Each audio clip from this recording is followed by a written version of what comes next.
ಅಲ್ಲಪ್ಪ ಹೇಳ್ಬಿಡಿ, ಪೂರ ಹೇಳ್ಬಿಡಿ. ಹೈಕಮಾಂಡ್ ಇಲ್ವಾ? ಹಾಗಾದ್ರೆ ಹೈಕಮಾಂಡು ಇದೆ, ಆದರೆ ಯಡಿಯೂರಪ್ಪನ ಮೇಲೆ ನಂಬಿಕೊಂಡಿದೆ, ನಂಬಿಕೆ ದ್ರೋಹ ಮಾಡ್ತಾ ಇದ್ದಾರೆ. ಇಡೀ ನಿಮ್ಮೆಲ್ಲರೂ ಗೊತ್ತು, ಇಡೀ ರಾಜ್ಯಕ್ಕೆ ಗೊತ್ತು, ದೇಶಕ್ಕೆ ಗೊತ್ತು. ಚಿಕ್ಕಮಗಳೂರಿನಿಂದ ಶೋಭಾ ಗೋ ಬ್ಯಾಕ್ ಅಂತ ಕಾರ್ಯಕರ್ತರು ಕೂಗಿದ್ರು, ಜನ ನೀವು ಬೇಡ ಅಂತಂದ್ರು. ಅಲ್ಲಿ ಹೋಗ್ತಾರೆ ಚಿಕ್ಕಮಗಳೂರು ಯಡಿಯೂರಪ್ಪನವರು, ಶೋಭಾನೇ ಅಭ್ಯರ್ಥಿ, ನೀವೆಲ್ಲ ಓಡಾಡ್ಬೇಕು, ಗೆಲ್ಲಿಸ್ಬೇಕು. ಇನ್ನೂ ರಾಜ್ಯ ಚುನಾವಣಾ ಸಮಿತಿನೇ ಸೇರಿಲ್ಲ, ಕೇಂದ್ರ ಚುನಾವಣೆ ಘೋಷಣೆ ಮಾಡಿಲ್ಲ. ಇವರೇ ಸರ್ವಾಧಿಕಾರಿನಾ? ಸರಿ, ಅಲ್ಲಿ ಕೊನೆಗೆ ಸೋಲ್ತಾರೆ ಅಂತ ಗೊತ್ತಾದ ತಕ್ಷಣ ಇದೇ ಶೋಭನ್ ಕರ್ಕೊಂಡು ಹೋಗಿ ಬೆಂಗಳೂರು ಉತ್ತರಲ್ಲಿ ನಿಲ್ಲಿಸ್ತಾರಲ್ಲ, ಏನ್ ಕಾರಣ? ಅಷ್ಟೊಂದು ಯಾಕೆ ಶೋಭನ್ ಬಗ್ಗೆ ಮೋಹ? ಯಾಕೆ ಸಿ ಟಿ ರವಿನ ಅಲ್ಲಿ ನಿಲ್ಲಿಸ್ಲಿಲ್ಲ? ಅವ್ರಿಗೆ ಯಾಕೆ ಮೋಸ ಮಾಡಿದ್ರಿ?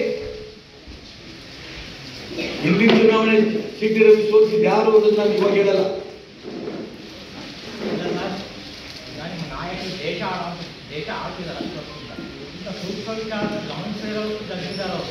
ಇಲ್ಲ, ನಾನು ಅದಕ್ಕೋಸ್ಕರ ಹೇಳಿದೆ, ಸೂಕ್ಷ್ಮ ವಿಚಾರವನ್ನು ಅರ್ಥಕೊಳ್ತೇನಷ್ಟು ಬ್ಯಾಟರ್ ಅಲ್ಲ.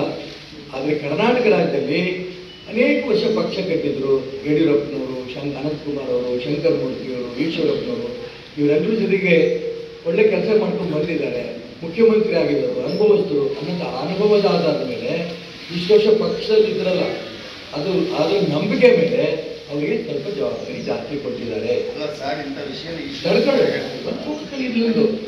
ಜವಾಬ್ದಾರಿ ಕೊಟ್ಟಿದ್ದಾರೆ. ಇದ್ರಾಗೇನು ಅನುಮಾನ ಇಲ್ಲ. ಆ ಜವಾಬ್ದಾರಿ ಕೊಟ್ಟಿರೋದಕ್ಕೆ ಆ ಜವಾಬ್ದಾರಿಗೆ ದ್ರೋಹ ಮಾಡ್ತಿದ್ದಾರೆ. ಕೇಂದ್ರ ನಾಯಕರು ಕೊಟ್ಟಂತ ಜವಾಬ್ದಾರಿಯನ್ನ, ಇವ್ರ ನಂಬಿಕೆ ದ್ರೋಹ ಮಾಡ್ತಾ ಇದ್ದಾರೆ. ಇದನ್ನ ಕೇಂದ್ರಕ್ಕೆ ಅರ್ಥ ಮಾಡಿಸ್ಬೇಕು ಅನ್ನೋದಕ್ಕೋಸ್ಕರ ನಾನು ಚುನಾವಣೆ ನಿಂತಿರೋದು.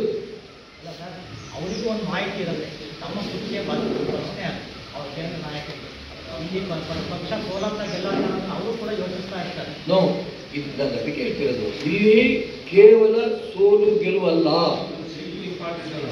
ಬಂದೆ ಕೇವಲ ಸೋಲು ಗೆಲುವಲ್ಲ. ಭಾರತೀಯ ಜನತಾ ಪಾರ್ಟಿ ಉತ್ತರ ಪ್ರದೇಶದಲ್ಲಿ ಒಂದು ಮುನ್ಸಿಪಲ್ ಚುನಾವಣೆ ಗೆದ್ದರೆ ನಾವಿಲ್ಲಿ ಪಟಾಕಿ ಹೊಡಿತಿದ್ವಿ. ಅವತ್ತೇನು ಇಡೀ ದೇಶ ನಮ್ಮ ಕೈಯಲ್ಲಿ ಇರಲಿಲ್ಲ. ಸಿದ್ಧಾಂತ, ವೈಚಾರಿಕ ವಿಚಾರ ಅದಿದೆಯೇ ಅವತ್ತು ಕರ್ನಾಟಕ ರಾಜ್ಯದಲ್ಲಿ. ಬರೀ ಸೋಲು ಗೆಲುವುಗೋಸ್ಕರ ಚುನಾವಣೆ ಭಾರತೀಯ ಜನತಾ ಪಾರ್ಟಿ ಇಲ್ಲ, ಎಲ್ಲ ವಿಚಾರ. 2 ಸ್ಥಾನ ಗೆದ್ದಿದ್ದು ಕೇಂದ್ರದಲ್ಲಿ, 2 ಸ್ಥಾನ ನಿಮಗೆ ಗೊತ್ತಿದೆ. ಅವತ್ತು ಅಟಲ್ ಬಿಹಾರಿ ವಾಜಪೇಯಿ ಸೋತರು, ಅಡ್ವಾಣಿ ಸೋತರು. ಅವ್ರು ಬಂದು ಇಲ್ಲಿ ಏನು ಹೇಳಿದ್ರು? ನ ದೈನ್ಯಂ ನ ಪಲಾಯನಂ. ಯಾರ್ದು ದಯನೂ ನಮ್ಗೆ ಬೇಕಾಗಿಲ್ಲ, ಬೆಂತೋರ್ಸ್ ಓಡೋಗೋದಿಲ್ಲ, ಪಾರ್ಟಿ ಕಟ್ತೀವಿ ಅಂತ ಅವರ ಒಂದು ಹೇಳಿಕೆ ಇದೆಯಲ್ಲ, ಈ ಪಕ್ಷದ ವಿಚಾರ ಸಿದ್ಧಾಂತ.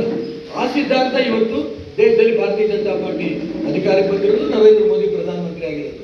ಆ ಸಿದ್ಧಾಂತಕ್ಕೆ ಮೋದಿಯವರು, ಅಡ್ವಾಣಿಯವರು, ಅಟಲ್ಜಿಯವರು ಆ ಸಿದ್ಧಾಂತವನ್ನು ಮುಂದುವರಿಸ್ಕೊಂಡು ಬರೋದಕ್ಕೆ ಕರ್ನಾಟಕ ರಾಜ್ಯದಲ್ಲಿ ತಿಲಾಂಜಲಿ ಇಟ್ಬಿಟ್ಟಿದ್ದಾರೆ ಯಡಿಯೂರಪ್ಪನವರು.